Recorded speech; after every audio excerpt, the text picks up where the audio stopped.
Welcome to Pro Audio Profiles. My name is Brendan Decora, and each week I'll be hosting different guests, mainly engineers and producers, but also people from across the industry. Enjoy.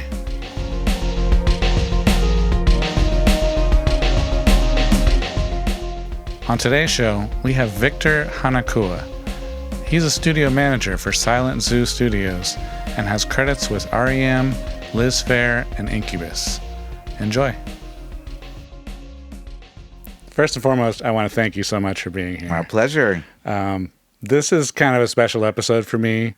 Normally, I'd interview engineers, producers, other studio managers too, but you offered to kind of go over your whole history and Thank story, you. and I really appreciate it. We're excited to tell it. Awesome. So if you could kind of start from the beginning, like I almost want to say before the beginning. Oh boy. Since this is kind of a special on United Studios.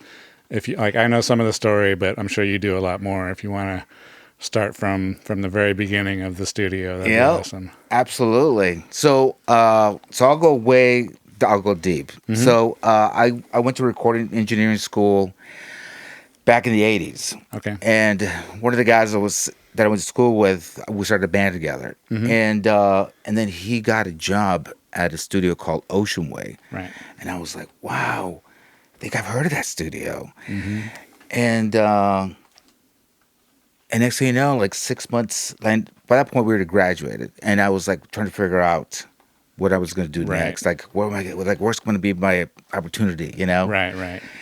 And next thing you know, the position opened up as a runner. Okay. And I was like, oh my God! So I got in the door, I got interviewed, and we just talked. We didn't just even talk about like my work history. I think they were just checking on the vibe. And, right.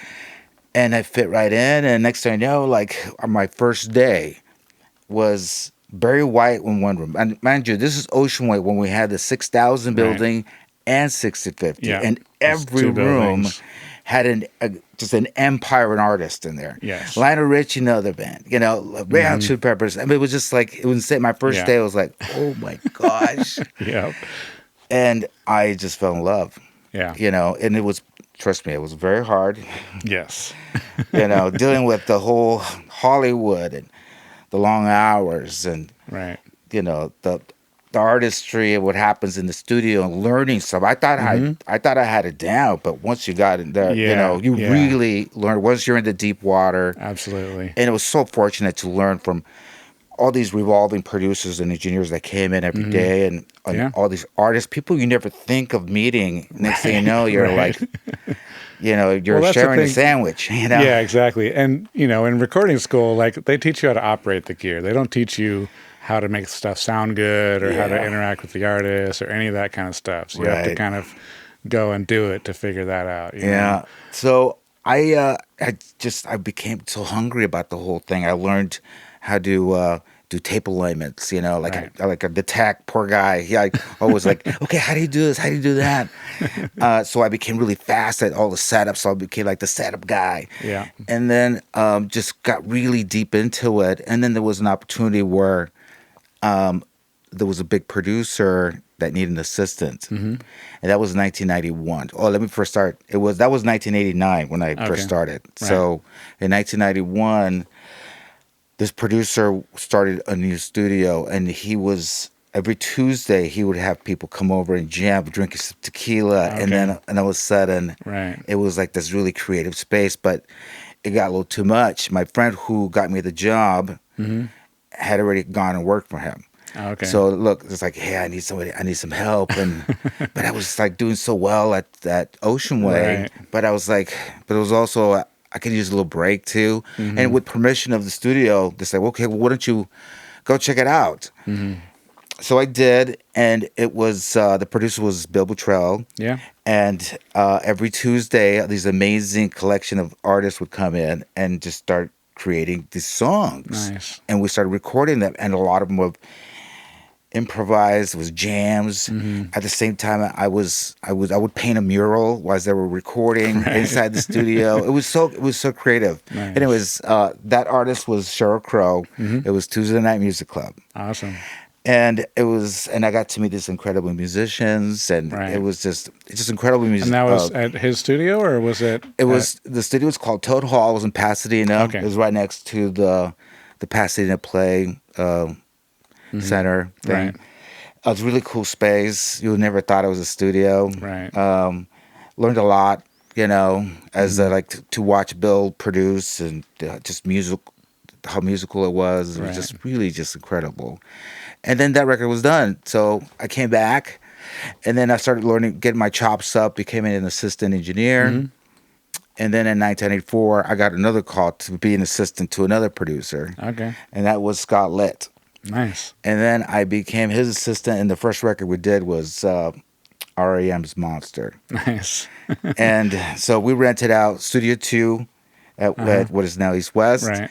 And then Louis Clubhouse, which is, I think, a Studio 5 with the SSL room. Yes. So yes. originally, that room was the wood shop, the original wood shop from United Western days. And I remember we used to help clear it out, and there was all this like old matchbooks and stuff, old signage, and I was like, I want to keep all of it. That's so cool. But it's amazing to it transformed to a recording studio. Yeah. And that was literally like the paint was still drying, and here we are, R.E.M's in the studio. Yeah. Exactly.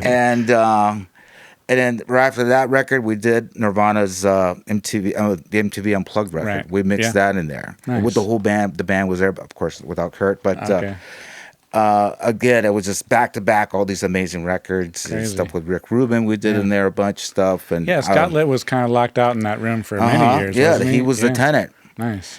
So we were there for about 8 to 10 years, something like that. Nice. So we did a lot of records. Nice. A lot of records.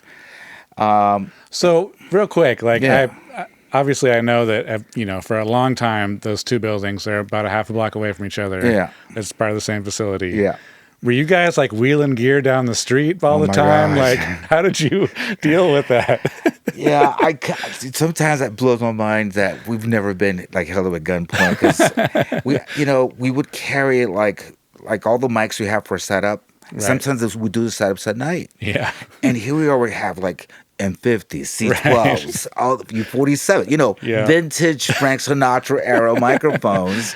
And here we are at 1 o'clock at night in the car. Out on I would just put a Sunset. little blanket over it. Yeah. And just like, it's just sandwiches, don't worry about it. Jeez. And no, nothing. That's None of crazy. us. I don't know. I don't think I ever heard anybody ever Right. get in trouble. Right, but right. yeah, here we are. $500,000 worth of mics. Yep.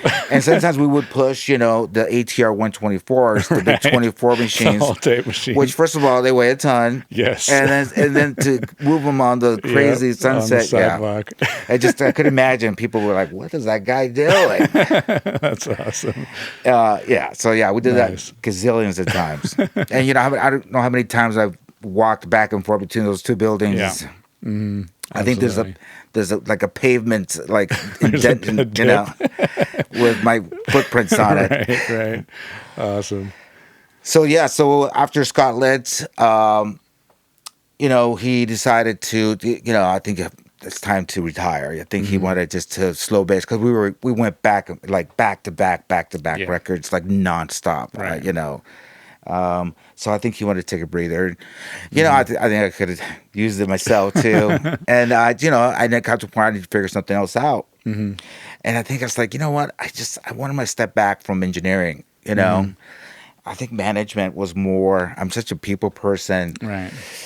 And then the opportunity came to be like in the management office staff for Record One, which is another studio of Ocean Way, and with Mr. Dr. Dre. Yeah. Well, I was actually take it back. It was first. Well, Michael Jackson had been in there throughout the years, Right. but Dre was like the king Yeah, of he that was studio. the tenant there for a long time. Yeah. Very, very long time. So I came in, and then here I was from like Nirvana to Dr. Dre. Nice. We changed the pace a little bit, and I was there for I guess another 10 years or so. Okay. So we saw all the M&Ms and the 50 cents and whatnot, Yeah. And then that Detox record that Dre supposed to came out I think we worked on it the whole time. I don't think it ever came. I don't know. I just who knows. Maybe he's Jeez. still working on it, Yeah, but it's supposed to be his exactly. swan song. I don't know what happened, but Awesome. yeah. So yeah, I was there for a while, and then we got the call that the Ocean Way. Well, they sold cello. It became cello, right? Yes, sold cello. And then they Half the went building. into they changed to East West. So then it became only the 6050 building, and then Record One. Right. And then it got to the point where they sold Record One, and I was like, "Oh boy, What happened to Record One? yeah." Do you Well, know? guess who owns it? Huh. Mr. Dr. Dre. Dr. Dre, of course. Of course. Yeah, I thought that he had moved out of there for a while. He did move out, Okay. and I think they just couldn't meet at the price, and they said, "Well, you know what? I'll do my own thing." Right. And then I think there was second thoughts on the price, and then they worked something else out. Right. So I Okay. think they. So wait, before we go forward, let's actually go backwards farther from before your time, because obviously United Western goes back to the 50s and Sinatra and all Yes. that. Let's just give a brief kind of history of where the studio started from. If you don't Okay, mind. well, that's going way deep. Yeah. Okay, so the 6050 building dates back to actually 1918. It was a production office for Cohen Brent Cohen, which is, if you know who Harry Cohen is, he was a founder of Columbia Pictures. Right. And that was the very first, soundstage of Columbia Pictures, Oh, wow. where the Sunset Gower lot is now. It used to be the Columbia lot. Yeah. But that was the very first building to be connection to Columbia Pictures. I didn't know that. Huh. And then in the 1940s, it became a nature film productions for Paramount Pictures. And then in 1958, Mr. Bill Putnam came in from Chicago. Yeah. And with the finance by $50,000 from Bing Crosby and $50,000 by Mr. Frank Sinatra. Yeah. Now, Frank Sinatra's having problems with with the Capitol. Yeah. And he still owed them a few records. Right. So he said, well, you know what? Because they won't let him own his own masters and be creative and whatnot. And, he was the chairman of the board. What are you going to do, right? Exactly. But Capitol didn't see it that way. And then we said, well, I'm going to start Reprise Records, through the help of Warner Brothers. Well, Austin, I think, was part of that deal. Right. And then there he goes. So 1958, the Studio B opened first, and then 1959, Studio A opened, and then 1961, he bought the 6,000 building, and then obviously, did all that stuff. Yeah. And but what was so amazing is when you look at the LA 2As or the 1176s, we have pictures of in the attic, the whole attic area. There was actually a manufacturing plant. Right. They actually built them there for a while. Yes, and there was actually grandmas with soldering irons. Really? And you see this component, even the 610. They did all that right there, all the way up to 1964 when he moved the plant up to the valley. That's crazy. Isn't that insane? It was all part of the building. Go for grandma. I love it. Yeah. So there's so much great Bill Putnam history in there. Great developing. I was on a session with, I honestly don't remember the engineer. It's probably better I don't name anyone, but they were assisting Bill in Chicago at Universal. It was on a session, and he's like, hey, I got to go to the bathroom. Cover for me. I'll be back in 5 minutes. He literally left and got on a plane and went to L.A., never came back. The guy did the rest of the session for him. It's wow. I got a call from Sinatra, I'm going to L.A. to start a studio. See you later. And just walked out. That sounds right. Mid-session. Yeah, that sounds right. Awesome. And, at the point, I think Bill got really tired of that where he just didn't want to take his calls. Yeah. He built studios for him in Las Vegas. Okay. He built a little setup at his house in Palm Springs, because he was always Right. So yeah, he was a handful. Yeah. But just all the inventions that Tupercam Cube, all that stuff was at United, and if you look at UREI, it's United Recording Electronic Industries. Really? Yeah. I never knew that. Yes, That's think about crazy. that. I mean, if you look at any old component, any old gear, that's what that stands for, because they were all manufactured right there. And the building. Yeah, Dang. it was United Recording Corp. That's how the company first started. Wow. and then and then Western came, and then the company just absolutely grew. And then Course Recorders is the other company he had. Okay. He started a studio in San Francisco for a little bit, and then the one is in Las Vegas, of course, for Frank. Okay, right. Yeah. Nice, cool. Yeah, and I know, like, obviously after that, like, it's just like you said in the beginning, like, it was every day was star-studded hallways. Like, everyone was always there all the time. Yeah. I mean, for decades.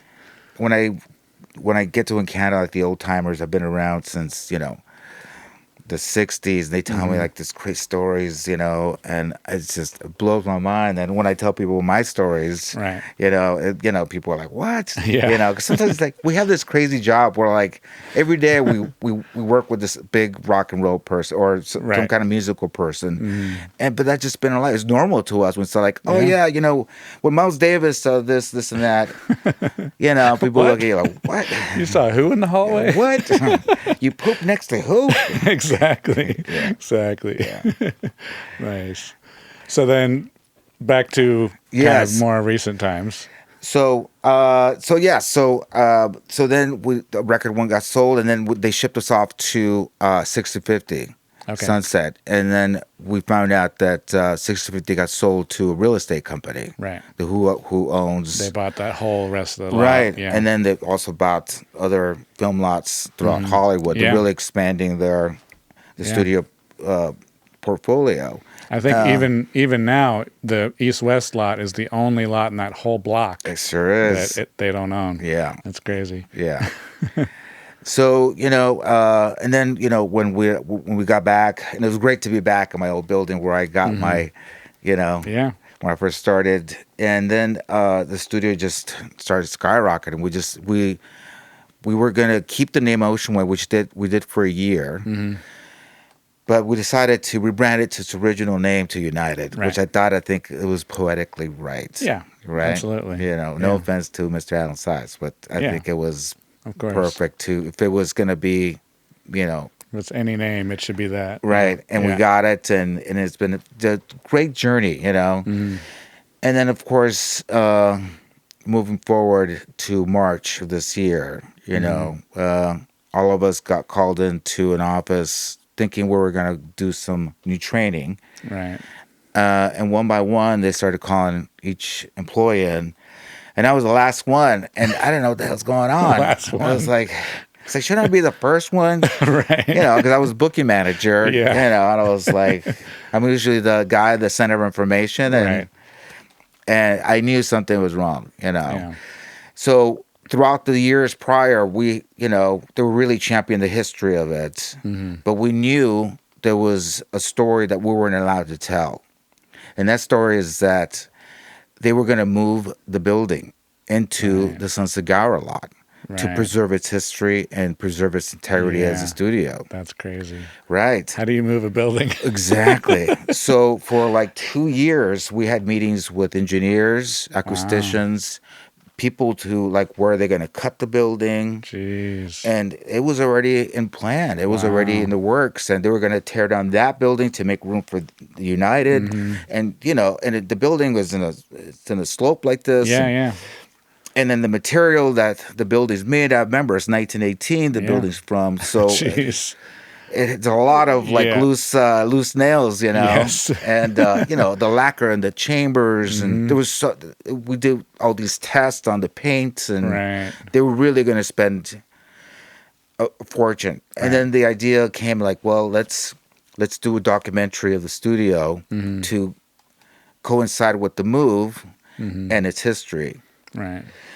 And that was in development. So 2 years we started filming a documentary with interviews and this and that. Yeah. And we did different cuts. And we actually hired my wife, who works at UMG, to do all the clearance and licensing of the songs and stuff. Because obviously you have to have, it has to be music heavy, right? All the music, yeah.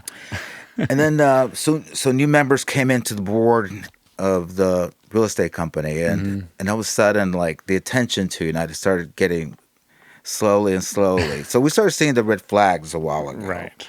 They even gave us like a little card to if somebody asked us about What? Yeah, about Really? the move, or because people Jeez. thought, oh, is the studio closing? And I was Yeah. like, no, Yeah. never. You kidding me? It's basically the Abbey Road of the West Coast. It's Right, crazy. exactly. And and with our clients, there was always concern. It's like, don't worry, because we weren't allowed to say that we're going to move the Right. building Yeah. because it was so not only controversial, but Yeah. also is it aesthetic? There was so many Yeah. questions. And being a real estate company, they're very protective of everything's all Of legal, course. right? Of course. So we had to learn all this legal jargon and all this stuff. Hmm. And then that conversation slowly started dying off. Like Yeah. the business expansion started being cut off. Like Jeez. trips for business started getting cut. Like all Hmm. these little things. Right. It's like, wow, something's happening here. So in March, when that happened, when they gave us the walking papers, I wasn't completely shocked, but I Right. was shocked. Yeah. Yeah. Especially for someone who started there in 1989 Yeah. under that umbrella. And I literally worked every single position besides being a tech. Yeah. And, Right. and, you know, Right. and it was heartbreaking, not only to me personally, because not only did I have a studio family, but my clients, Of course. the cartage guys, Yeah. Everyone. Yeah. everybody. And there was even I heard some weird talk of like, it's going to stay open, but like, we're just laying everyone off and we're still going to have like Yeah. bookable. It's like, how do you run a studio without a staff? Yeah, Like, or even for a tech, Yeah. It's just like, who's gonna, yeah. why would you want to go there? And, Yeah. So yeah, that's what they said. They were just going to keep it. So the film, like for movie shoots, for example. Right. So we killed it. We made so much money on a week because we filmed 2 back-to-back Super Bowl commercials. Okay. Gigantic one, but they're still airing now. Yeah. And the numbers were just monumental, and Right. they're just like, wow. So Yeah. I don't know how that's something to do with it.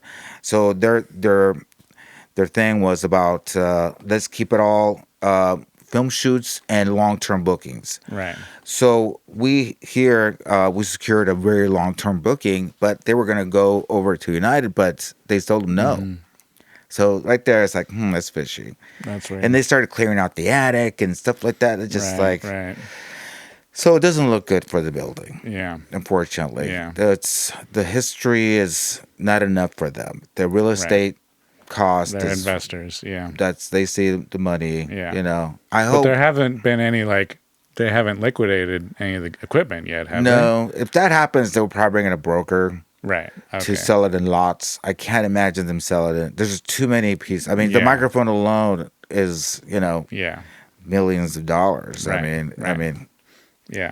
It's crazy. yeah, we have 1267s. Right, right. I mean, I not to heard mention stories of Alan Sides, sending people around the globe looking like in old churches and all this stuff, trying to find old. that was him. He Yeah. loved doing that stuff. Crazy. Yeah. Yeah, so just like the Fairchilds, my gosh, Yeah, I just think we that had like alone. 3 of them, 3 or Yeah. 4 of them. It's crazy. Yeah, so it's not looking good. Yeah. I hope I'm wrong, but Yeah. it looks like there's tenants in there. They cut off their lease by Right. January, so they're not extending it. So Yeah. nothing's looking like there's been no film made. There's been no long term. And there was even a story that got out where there was like blueprints that were submitted for a skyscraper at that location. Was that when they were still planning on moving the building, or Right. do you know So where that falls in? yeah. So Urbanize LA, they put out the plans of what the plans were going to happen or Right. are going to happen, I should say. Yeah. The purpose of them moving the building is so they can put that 12-story building Right. in its place. That's why they gave us the cue. They weren't allowed to say anything. Right. So yeah, that was what we call a master plan. There Right. was like not only just what affected to United, but other buildings inside the lot Yeah. were also Yeah. put more office space for productions and whatnot. Exactly. Yeah.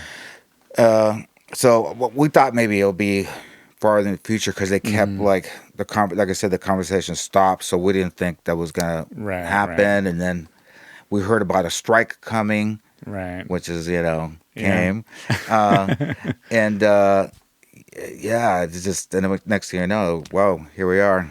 Yeah. It's a sad story, but sad story in the music community. Absolutely.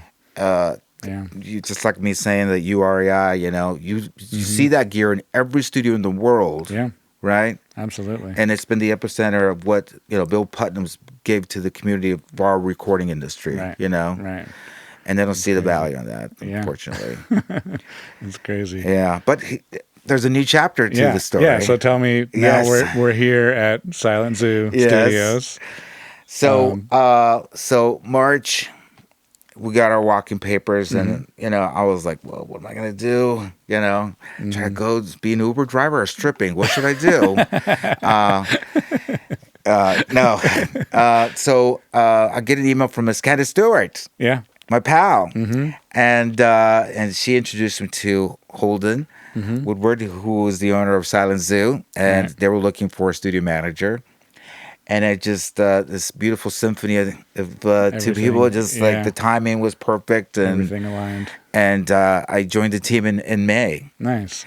And then we just started hitting it out of the park, bringing in some really high profile artists, and the studio's been so established, and Holden's so musical, as you see, he's got this amazing backline that he's added. Right. These beautiful... Yeah, tell me about, I know this used to be the Bridge Recorders. Right. So tell me about the history of this place a little bit. In 2009,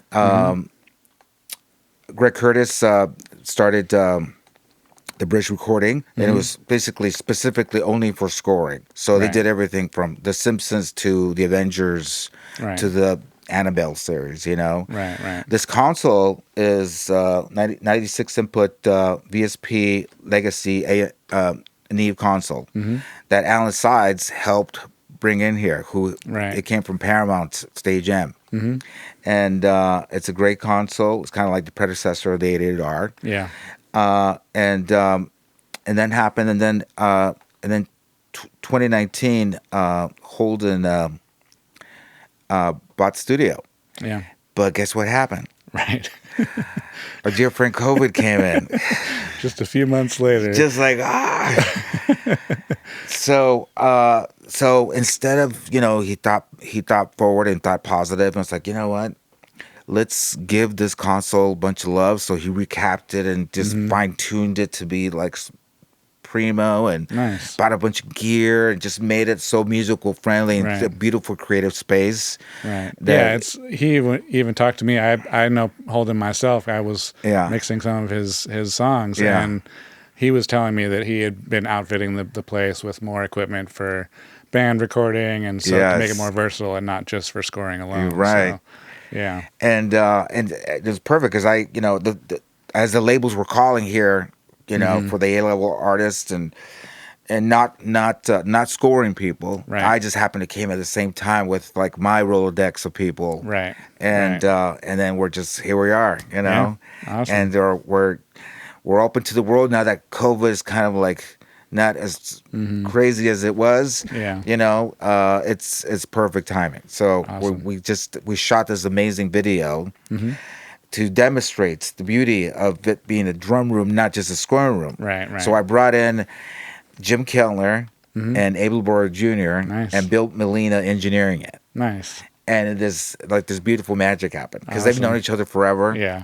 And then they're like, okay, you want us to jam or what? It's like, just do your thing, man. Just like go crazy, be creative. So Jim brought all this crazy stuff, and Abe did too. Nice. And then we had such a blast. I brought a film crew. When we just released the teaser trailer yesterday. Okay. It's on social media now. Nice. And then we're going to release, we have an 8-minute version. Right. That's going to live on the stronger, like YouTube and whatnot. Yeah, there's so many large rooms in LA that, yes, they're big enough for scoring, but there's plenty of bands that want that huge drum sound or a large area to do their thing. Yeah, but the thing is, with this room, it's so versatile because it doesn't have to sound gigantic. It doesn't have to sound like you're in the chapel, the Sistine Chapel or whatever. We carpet it down. We baffle it. We can make isolation booths, everything. You can compress it, or you can make it big as you want. Absolutely, and that's the beauty of it. Nice. I just want to take a quick break and tell you about my free snare guide. In it, I go over all my techniques, from drum choices, microphone placement, tuning, even mixing techniques. Check it out now at brendandecora.com/huge snare. And now, back to the show. I just want to talk a little bit about kind of the evolution of the industry. Obviously, things have been changing a long time, especially after COVID and everything else. It's like, it's interesting here what Holden has done to kind of make this a space for everyone, especially because it's a one-room facility. And so a lot of times as artists, you know, the big A-list artists, they want their privacy. Yes. You know, I know of, there was some stories that Ed Cherney told me actually about East West. I think it was in the cello days where the Rolling Stones I was there. booked the entire building Yeah. because they didn't want, you know, anyone else there. They booked all the rooms. Well, we had Louis Clubhouse was, because we were a tenant, right? But we were loud. Okay, you were the one exception. Yeah, I actually have I have a lot of crazy stories about that, but I'll tell you a PG version of it. Okay. So throughout the process of the recording, they've already been in for a while. Mm-hmm. I mean, they started with one room, and then it went to like 2. Then they got Studio 3. Right. They brought a pool table. They rented a pool table for them, and then they brought in the one with like the lips and stuff. Okay. Which was crazy. But for some reason, I think, you know, having the Rolling Stones in the studio, it's going to make news. Right. It's really hard to, I mean, somebody blabbered it, you know, or unless you saw walking in the street, but it wasn't likely. Yeah. It leaked to the radio. Oh, geez. Yeah. Really? I think this is at the very end. Okay. And next thing you know, I'm coming into work, and there's like a mob of people in front of the studio with like guitars and Baker's Banquet album. I'm like, oh no, shit. I'm like, first I was like, they come from me? Right. Like, no. Right.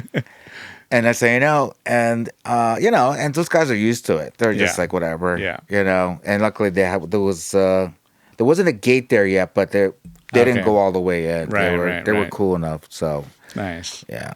That's crazy. Crazy days. Yeah. So just, you know, it's interesting how the industry has evolved, where, you know, obviously with Pro Tools and everything else, so many people have studios in their house and stuff like that. But still, places like these flourish because there's only so much you can do at your house, and there's things you can do. Like even the project I was just doing yesterday, actually, we went to East West, and we had already recorded a song where the session drummer had recorded at his place, and the bass player did it at his place, and we got it all back to the producer's studio and trying to, you know, do overdubs. And the producer's like, you know what? We need everyone in a room. Let's book a studio and get this into a more community vibe. And, you know, we really need that community feeling. So, and that's when the magic happens. Exactly.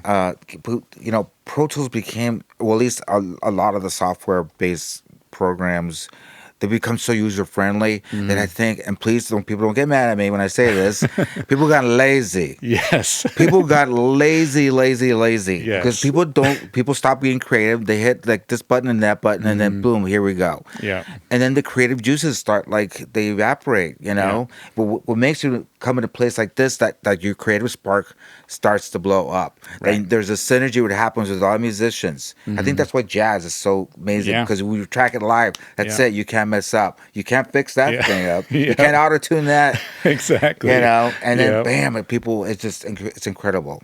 So I think in the places like this, like, it forces you to be, okay, here we go.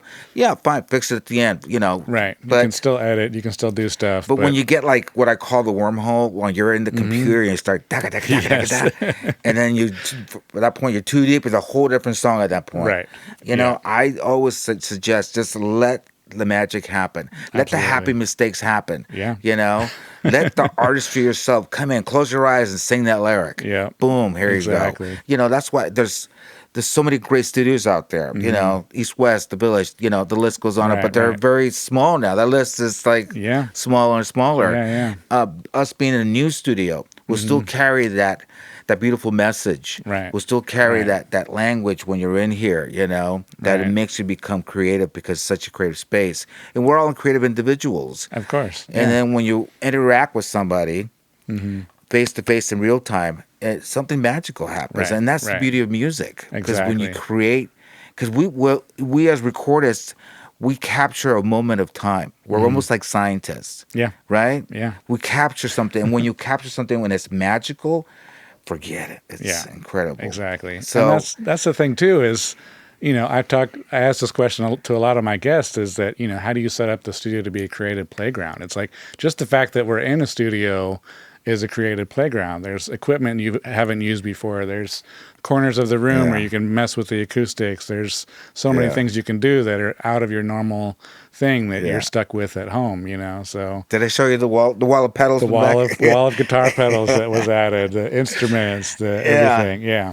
Absolutely. Well, like every studio is different. It's almost like you eating different types of food. Every studio has a different language. Every flavor is different. Every studio has what gives you something different. Right. And I love there's varieties, but there's only a few left. Right. Yeah. I went to a trip to Japan. I went to Victor RCA studio, and it was absolutely amazing. Right. But it was like so many. There was a lot of familiar things to it too. Right. Just like. I went to the mic locker. I wanted to see how they handle stuff. Yeah. And it was absolutely immaculate. Yeah. But it was also very familiar too. Yeah, exactly. The way the guy was setting up the session, I was like, oh my God, this is so cool.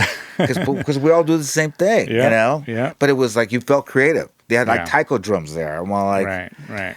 So. Absolutely. Yeah. Absolutely. So there's a handful of questions I ask every guest at the end of the podcast. Is there some current or recent projects with the studio that you can talk about that you want to? Well, definitely the Jim Keltner, right. And Mr. Abelbohr Jr. What I was thinking, I was like, God, the Beatles were all like, the Beatles Association was all like, Beatles Fairy Dust was all in that room. Yeah. Because Bill Bellina, he worked with Ringo Starr. Right. Jim Keltner traveling Wheelberries, John Lennon. Yeah.